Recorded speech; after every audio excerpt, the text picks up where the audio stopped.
So I said LeBron and Luka are the best 22-year-olds I've ever seen. Luka's the best offensive player I've ever seen at 22. LeBron's the best athlete. I don't count Magic because he inherited Kareem, and that is unfair. There's no way. That's like being a trust fund kid and you inherit a Mercedes. That's not fair. But I will say this about Luka. We're starting to get a little bit of a narrative that in the fourth quarter, he doesn't want the ball because he doesn't want to shoot free throws. He's not shooting them well, and he's just not the same player in the fourth. Is that fair? Do you see a little of that? Do you want me to leapfrog to the whole free throw issue, or can we talk about this, the two best 22-year-olds ever? We can talk about that. Look, Derrick Rose at 22 was the league MVP and leading the Chicago Bulls to the best record in all the NBA and the Eastern Conference Finals. So I don't know how we leapfrog and give Luka Dončić, who hasn't been out of the first round yet, and make him one of the best 22-year-olds ever. What I do think that Luka is exposing is how much AAU has negatively affected the development of American players. Individual skills are through the roof. We've never seen them like this before individually. The range that kids have shooting, the ball handling skills, but they have no idea how to play the actual game and utilize the chess pieces around them to play.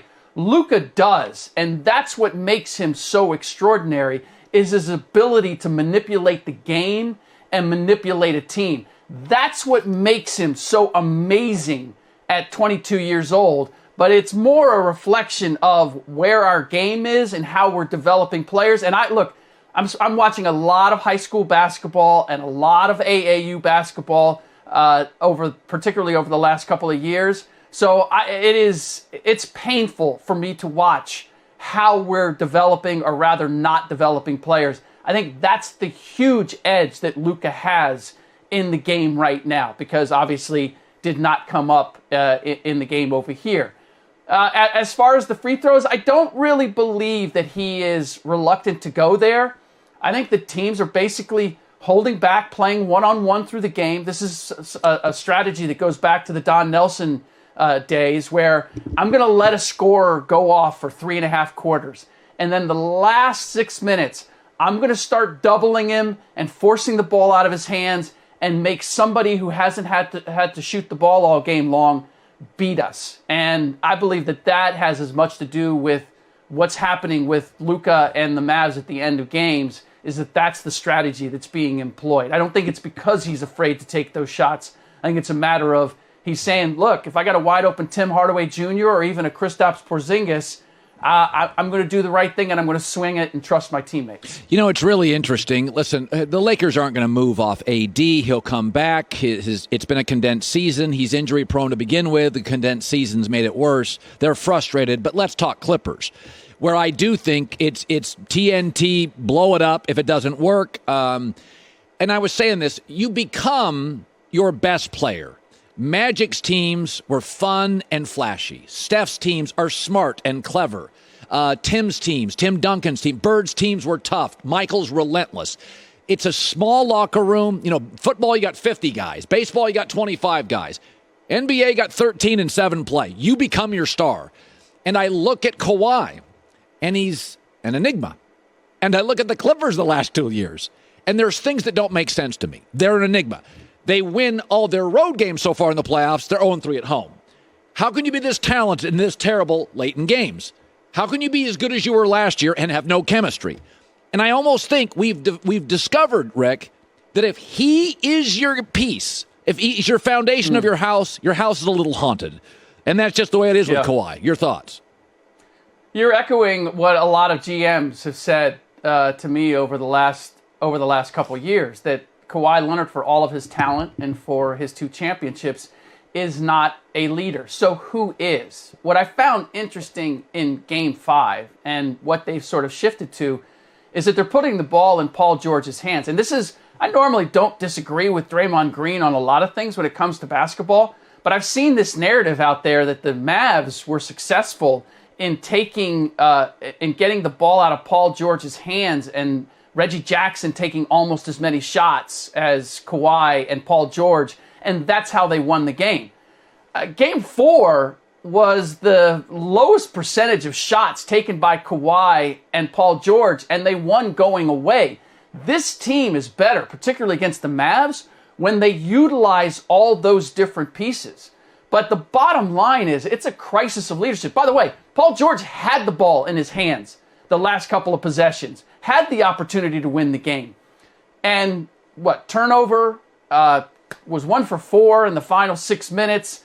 The decision-making and the leadership is the huge missing piece with the Clippers. And that extends to Ty Lue.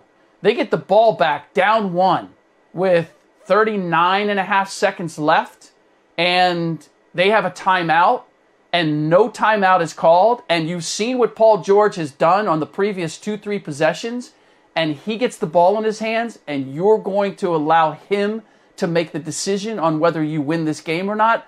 To me, that is the biggest issue. And it almost feels like the Clippers, they have one thing and they don't have the other. They had Chris Paul and they had leadership at one point, but they didn't have health and they didn't have the IQ and the depth. And so it's always mismatched pieces. Now they have the talent. I mean, I still think that the Clippers could potentially win this series. I may be crazy because I just look at what they're capable of. But I never know whether they're going to reach their capability, and that goes to the heart of leadership. Teams that have leadership always achieve what they're capable of. Sometimes they overachieve. Teams that don't have leadership, whether it's on the bench or on the floor, are teams that consistently we look at and go, God, they should be way better than they are, and they aren't. And why aren't they? Because of the decision makers and how you're utilizing that talent. Yeah. So the East is all set. I think I'm going to take Milwaukee. I picked them to win the finals. One of the reasons I did was they've been dismissed. They got a lot better defensively, and I think they match up with Brooklyn. So I am fascinated. Yep. You and I talked about this 2 weeks ago. We knew Brooklyn would not be stressed or made uncomfortable in the Boston series. Once Jaylen Brown was out, the matchups are bad. Now it's going to get more physical. They're going to trail in games. Yep. They're going to have to, this is Milwaukee can, on both ends, can make things really uncomfortable. My prediction is it's hard to solve your dilemmas or your issues in the playoffs. And their chemistry didn't matter against Boston. I think we're going to see issues because I think you're going to need great chemistry to win. So I'll take Milwaukee. Your thought about what I think is one of the best Eastern Conference series in 10 years. I think it's that good. Yeah, I hope it is. I'll be fascinated to see what we see in the first game and how the matchups work, because how the Milwaukee Bucks played the Miami Heat, I believe Milwaukee is going to play a very different way against the Brooklyn Nets. I think you're going to see a lot more of Giannis Antetokounmpo playing center. And what I'm really fascinated to see is if Drew Holiday is on James Harden. Drew, being very underrated defensive player, has the physical size and athleticism to deal with James. How much harder can he make the game on James one-on-one? Can he stay out of foul trouble? Who is Kyrie Irving going to guard? Now, I will give credit to Kevin Durant. Defensively, he's shown me exactly what I thought he needed to do in order for the Brooklyn Nets to have a chance. But Kyrie Irving is going to have to guard somebody. Joe Harris is going to have to guard somebody. And what it really comes down to is this is a battle between Mike Budenholzer and Steve Nash / Mike D'Antoni. And if Budenholzer can't win the chess match against a coach in the playoffs for the first time and a offensive coach in Mike D'Antoni, then the Bucks don't deserve to win a championship. But to me, this is going to have so much is going to depend on the mixing and matching of matchups, and I believe that the Bucks just have more versatility and experience in that area. So I'm with you, but the Bucks, we've seen it in the regular season. I believe that we've seen a different team. I believe we've seen a different Giannis Antetokounmpo in the regular season, and the question is going to be, can they deliver that in the postseason for the first time? Ric Bucher, Fox Sports. Good seeing you, bud.